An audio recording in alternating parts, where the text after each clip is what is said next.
रीटा और शोभा दोनों पार्टनर्स हैं इन अ फर्म जिसका नाम है फैंसी गारमेंट एक्सपोर्ट्स, और ये लोग आपस में प्रॉफिट शेयर किया करती हैं इक्वली। फर्स्ट ट्रिपल को उनकी बैलेंस शीट कुछ इस तरह से आपको दे रखी है। लायबिलिटी साइड में क्रेडिटर्स हैं 1,05,000, लोन बाय रीटा है 25,000, जनरल रिजर्व है 24,000 और इनकी कैपिटल्स हैं 90,000 और 30,000। फिर आपको एसेट साइड में कैश दे रखा है 6,000, बैंक दे रखा है 30,000, स्टॉक है 75,000, डेटर है 66,000 जिन पे provision for bad doubtful debts है 6,000, नेट अमाउंट है 60,000, plant and machinery 45,000, land building 48,000 और लोन टू शोभा ₹10,000। इन्होंने अपनी फर्म को अबव डेट पे डिसॉल्व कर दिया और उसके बाद ये फॉलोइंग ट्रांजैक्शन हुई है। रीटा ने 25% स्टॉक को 20% डिस्काउंट पे लिया है इन सेटलमेंट ऑफ अ लोन। तो ये बच्चों पॉइंट काफ़ी अच्छा है, इसका ध्यान रखिएगा। सन्ड्री डेटर से ₹54,000 रियलाइज्ड हुए हैं। सन्ड्री क्रेडिटर को 10% डिस्काउंट पे किया गया है। लैंड एंड बिल्डिंग से ₹1,20,000 रियलाइज्ड हुए हैं। रीटा ने फर्म की गुडविल को टेक ओवर कर लिया है एट ए वैल्यू ऑफ ₹30,000। उसके अलावा एक अनरिकॉर्डेड एसेट जो कि 6,900 की थी उसे हमने एक अनरिकॉर्ड लायबिलिटी को दे दिया जो कि ₹6,000 की थी इन फुल सेटलमेंट। इस पॉइंट का भी ध्यान रखिएगा बच्चों, ये भी अच्छा पॉइंट है। रियलाइजेशन एक्सपेंसेस हुए हैं ₹5250।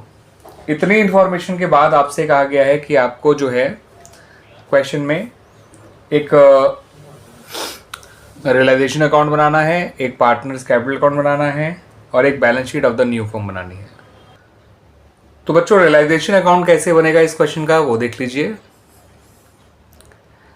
आपको जो है सबसे पहले जो एसेट्स दे रखी हैं और लायबिलिटीज दे रखी हैं उनको क्लोज करना है by transferring their balances to the realisation account. तो स्टॉक जो है वो था 75,000 का।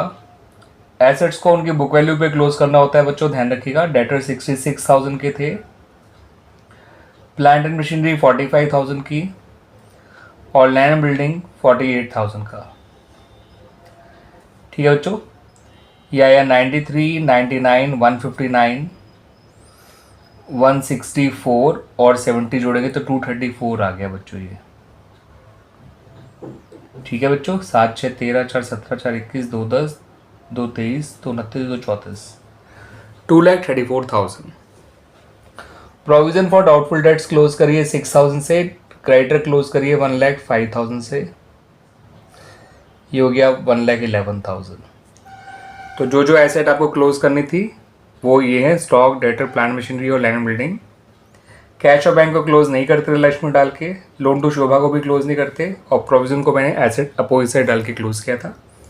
लायबिलिटी साइड में कैपिटल और जनरल रिजर्व क्लोज नहीं किए जाएंगे, ना ही लोन बाय रीटा क्लोज किया जाएगा रिलेशन अकाउंट में डाल के, सिर्फ और सिर्फ क्रेडिटर क्लोज किए जाने थे। अब जो पहला पॉइंट है, ये जो इसमें कहा गया था कि रीटा ने 25% स्टॉक को 20% डिस्काउंट पे लिया है। तो बच्चों टोटल स्टॉक है 75,000, उसका 25% निकालेंगे तो आएगा 18,750। इसका 20% डिस्काउंट निकालेंगे तो आएगा 3,750, बचा 15,000।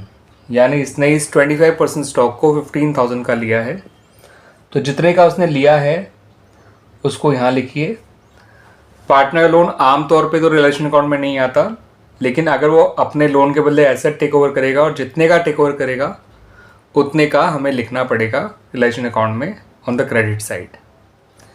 अब जो बचा हुआ लोन है रीटा का, देखिए रीटा का लोन 25,000 था, उसने 15,000 का स्टॉक ले लिया और ये भी कह दिया कि उसका अकाउंट सेटल हो गया है। तो पार्टनर के लोन को पे करने में जो डिस्काउंट मिलता है उसको फिर रिलेशन अकाउंट में ट्रांसफ़र करना पड़ता है। आमतौर पे किसी लायबिलिटी को पे करने में कोई डिस्काउंट मिलेगा तो आपको उसको रिकॉर्ड नहीं करना है डिसोल्यूशन में किसी आउटसाइड लायबिलिटी को पे करते वक्त।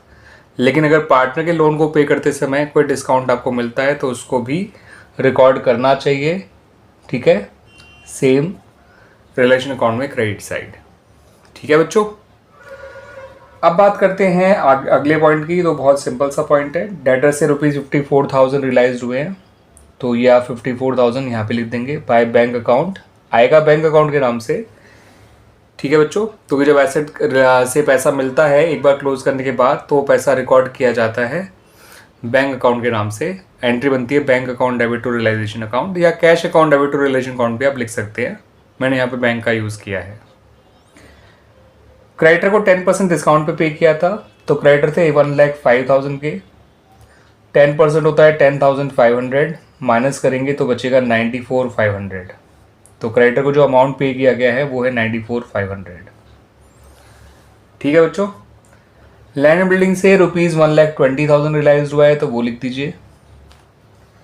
रीटा ने जो फर्म की गुडविल को टेक ओवर किया है, तो पार्टनर जब किसी भी एसेट को टेक ओवर करता है, चाहे रिकॉर्डेड हो या अनरिकॉर्डेड, वो रियलाइजेशन अकाउंट में क्रेडिट साइड आता है, एंट्री बनती है partners capital account debit to realisation account. ठीक है बच्चों।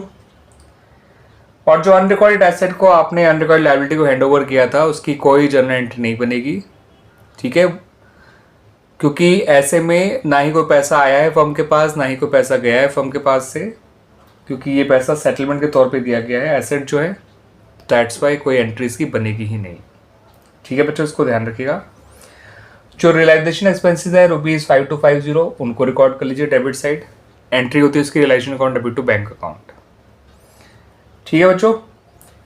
अब यहाँ पर उनके जो इन्होंने जितने पॉइंट इन्होंने दे रखे थे वो सारे खत्म हो गए, मगर फिर भी जो है आप देखिए इन्होंने बचे हुए स्टॉक के बारे में कुछ नहीं बता रखा, प्लांट एंड मशीनरी के बारे में कुछ नहीं बता रखा।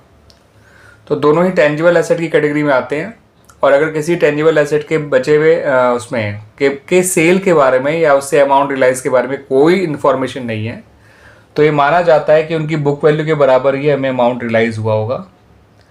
तो स्टॉक से हमें 56,250 और प्लांट एंड मशीनरी से 45,000 मिला ही होगा।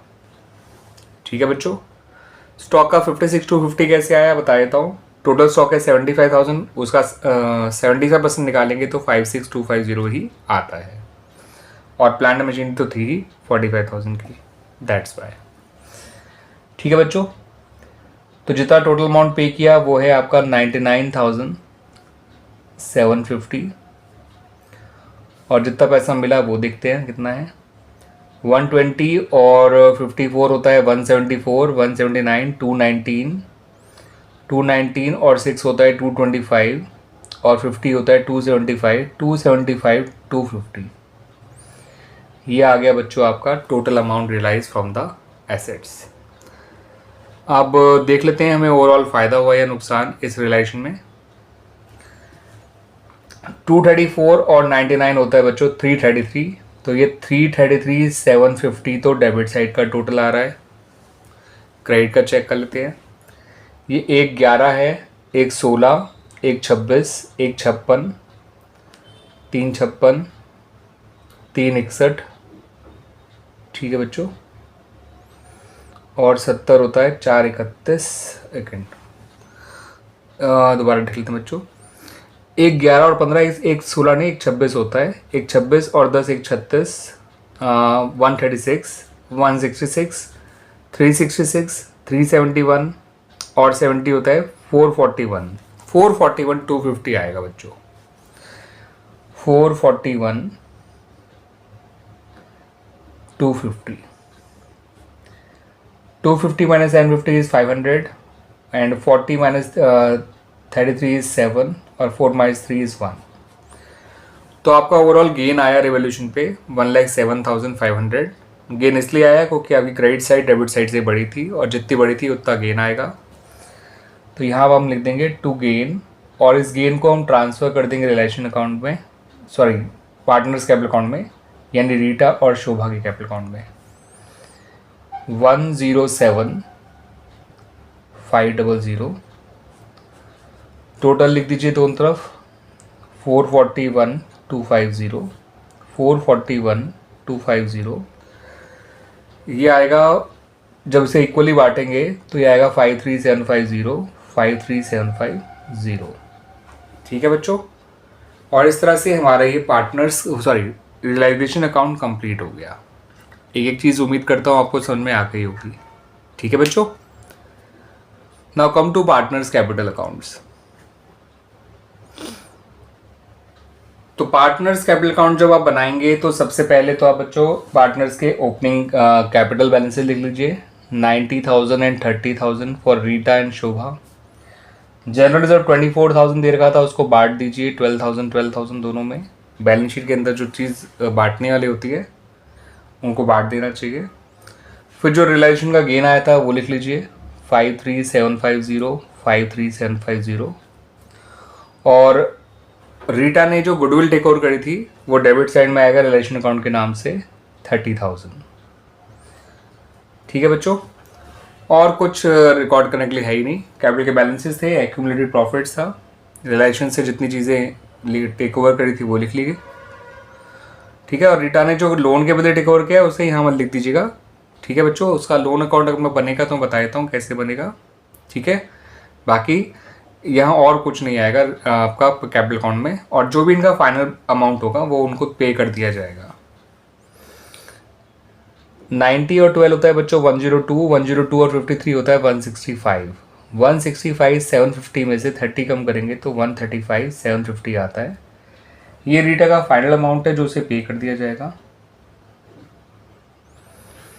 ये 155 है बच्चों, थोड़ी सी गड़बड़ हो रही है कैलकुलेशन में। 90 + 12 102 होता है, 102 + 53 155, तो ये 125 आएगा बच्चों, 125 750। क्लियर बच्चों, टोटल 155 750। 30 और 12 42, 42 और 53 होता है 95, 95 750, और यही इसका फाइनल अमाउंट भी है, टोटल भी है। तो इस तरह से ये बन गया हमारा ये partners capital account. Bank account देख लीजिए बच्चों। बैंक अकाउंट का जो सबसे पहले ओपनिंग बैलेंस है वो लिख लीजिए 30,000, जो आपको बैलेंस शीट में दे रखा है। कैश अकाउंट को भी बैंक अकाउंट में डाल के क्लोज कर दीजिए। ये एसेट से जितना पैसा आपको मिला था वो लिख लीजिए। कितना मिला था भी देख लेते हैं बच्चों, 275 250। और लोन टू जो शोभा दे रखा था फर्म ने वो उससे रिकवर कर लेंगे, उतना पैसा उससे रियलाइज कर लेंगे। क्रेडिट साइड में जितना क्रेडिटर को और जितना रिलाइजेशन एक्सपेंसेस पे किया था वो आ जाएगा 99,750। और जो इनके कैपिटल के फाइनल बैलेंस थे वो आ जाएंगे 125,750 और 95,750। अब ये दोनों साइड का टोटल बराबर आना चाहिए बच्चों, तो देखते हैं आ रहा नहीं आ रहा। 36 और 10 46, 46 और 5 51, 251 और 70 होता है 321 250। तो डेबिट साइड का टोटल तो आया 321 250। अब क्रेडिट साइड देख लेते हैं। 125 और 95 होता है बच्चों 320, 321 320 500, और 750 और जोड़ेंगे तो आएगा, एक मिनट बच्चों, ये 125 है और ये 95 है, 95 125 हो गया बच्चों। हाँ 221 500 इनको जोड़कर आ जाएगा। ठीक है, 221 और 99 होता है 320, 320 500 और 750 और जोड़ेंगे तो 321 250 आ जाएगा। तो आप टोटल करके आप लोग भी देख लीजिएगा बच्चों, बराबर आना ही चाहिए। ठीक है बच्चों, और आप ही रहा है ना। और रही बात लोन बाय रीटा की, तो आप इसको ऐसे समझ लीजिए, लोन बाय रीटा का जो ओपनिंग बैलेंस था वो था 25,000। उसने जितने का स्टॉक टेक ओवर किया था वो लिख लीजिए टू रिलाइजेशन, जितना उसने डिस्काउंट अलाउ किया था वो लिख लीजिए टू रिलाइजेशन। इसमें इससे ज़्यादा कुछ आएगा ही नहीं। ठीक है बच्चों, दोनों साइड इसकी देखिए बराबर हो गई। यही कारण है कि लोन बाय रीटा जो है बैंक अकाउंट में नहीं आया। आमतौर पे पार्टनर को लोन हमें पे करना पड़ता है तब वो बैंक अकाउंट में भी शो किया जाता है, बट यहाँ पर हमने उसको एज स्टॉक दे दिया था और बाकी उसने हमें डिस्काउंट दे दिया था। That's why loan by partner realisation account में ही आया, बैंक अकाउंट में नहीं आया। ठीक है बच्चों, क्लियर हो गया।